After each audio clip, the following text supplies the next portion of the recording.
Wondering what AI developments we can expect in 2024? In this episode, I'll explore 3 trends that I believe will make AI even more useful and relevant than it has been in 2023. Stay tuned until the end, where I'll debate whether one of the AI innovations threatens the virtual assistant industry or not. Let's talk about AI developments that I see for 2024.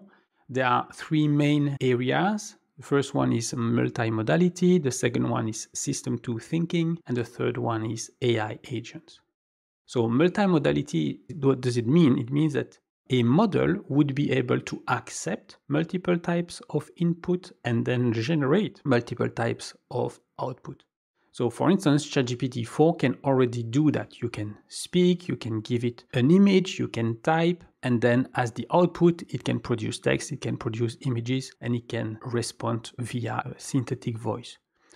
Runway Gen 2 can also do that. So with Runway Gen 2, you can create a video, but with different kinds of input. So text only, text plus image, text plus video, and so on. My prediction is that most commercial AI systems will need to be multimodal if they want to survive. The second one is system 2 thinking. So in 2011, a psychologist named Daniel Kahneman published a book entitled Thinking Fast and Slow. It's really a fascinating book. If you have never read it, I can only encourage you to do so. So it's a book that explores how our brain works, and it is based on scientific evidence. So in a nutshell, our brain has 2 modes of operation, system 1 and system 2. System 1 is fast, automatic, intuitive. So imagine you're driving on a completely empty motorway. You don't even need to think about driving. You can listen to podcasts, you can brainstorm. Now, system 2 is much slower, logical, deliberative, and this is what you will engage if you now drive through a very busy intersection during rush hours. I know that myself, when I'm in that situation, even though the podcast continues to play, I absolutely cannot remember whatever was said in the podcast, because in that intersection, my attention is fully on the traffic. So now if we go back to AI and especially large language models, up to now, those have been operating in a state equivalent to system 1. So they predict the next token or the next fraction of a word as fast as possible. But some researchers have been working on special prompting techniques in such a way that the large language model can think its responses step by step rather than in one shot. And what they've noticed is that the large language model was producing much more accurate responses. And they call that technique system 2 attention. And so my prediction is that future large language models will be trained or programmed to use system 2 attention. Maybe not all the time, but maybe as a switch or as a parameter that we will be able to configure. And then the last development that I see that will mature during 2024 are AI agents. So the way that we interact with AI right now is either through a single browser window or an application, but all the interactions stay within that environment. And even though some large language models, they can search the web, they can't interact with other app windows, whether it's a browser tab or a separate application. Now, imagine asking an AI system to go on LinkedIn, search for 10 people who would fit your ideal customer avatar profile, follow them, and then fill a Google spreadsheet with their name, their title, and a link to their profile. Well, that's exactly the type of task that an AI agent would do. And the thing is, such AI agents already exist today. However, they're limited to interacting only with browser windows at the moment. There are 3 AI agents that I discovered, and 2 of which that I've already played with a little bit. So the first one is called HyperWrite Personal Assistant. Then the second one is AI Employe. And the third one is Adept ACT-1. So HyperWrite Personal Assistant works as a Chrome extension, and it can be triggered from any web page once the extension is installed in Chrome. It can be used to book a flight, to organize the Gmail inbox, and any other task that can be done through a browser.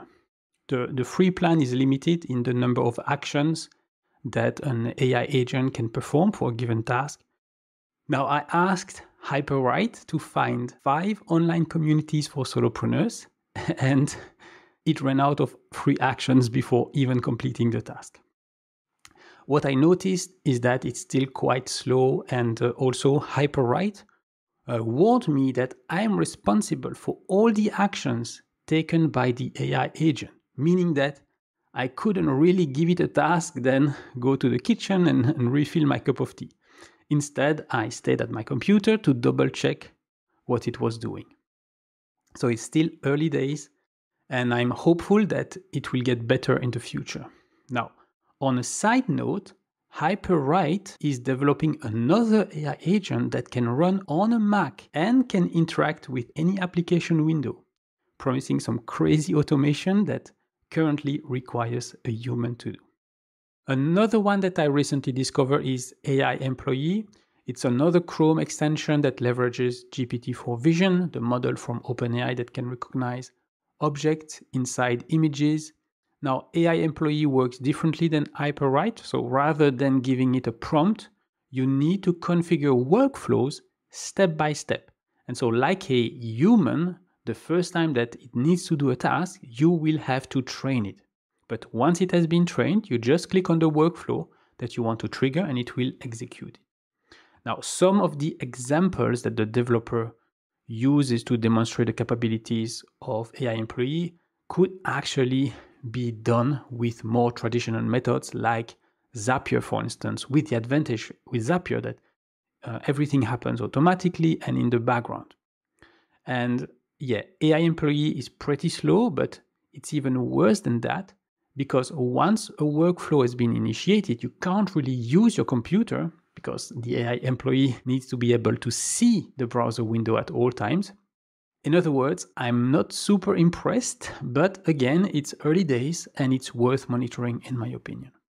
The last AI agent tool that I found is ACT-1 by the company called Adept. It's similar to HyperWrite Personal Assistant in a way that we prompt it, and it seems to use the same kind of Chrome technology that AI Employe uses. I haven't been able to test it yet, but I joined a waitlist and fingers crossed I will be able to evaluate it in the coming month. Now, I'm not entirely sure if AI agents are a threat or an opportunity to virtual assistants. At this point, I would say both, because AI agents will be a much cheaper alternative than VAs. So for us solopreneurs, could be a good alternative. But at the same time, imagine a virtual assistant leveraging AI agents. That virtual assistant will have superpowers and will be able to do much more in less time.